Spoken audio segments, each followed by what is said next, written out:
Late in the 2015 update cycle, Adobe added support for VR material. Well, they've added a small but important improvement that I think you'll like. If working with VR material, you have a few options. In this case, I've cut in some VR material shot on the B360 camera. When I check my sequence settings, I can make sure that the sequence is enabled for VR. Down here, VR has been turned on. You'll see that I've set it here to equirectangular. And in this particular case, I'm not using stereoscopic material. You can adjust the field of view as needed for the source material.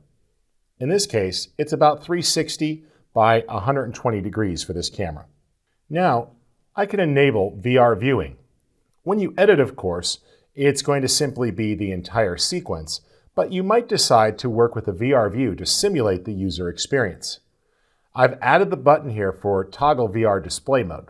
If you don't have that visible, you can click here and drag it down into your set. It's right there. When I turn that on, it attempts to simulate VR mode.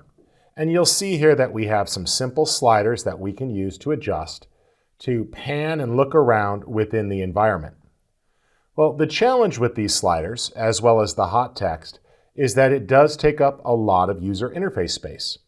So what's new with the 2017 edition is the ability to click on the settings icon here and go to VR video. You can actually hide the controls, giving you a larger area.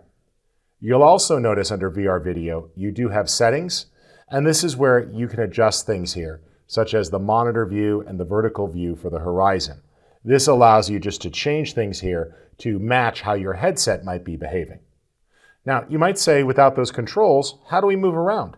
Using the pan controls is just moving the timeline. Well, you actually just click on the movie and drag. And you can pan and look around here to see what's happening in the footage.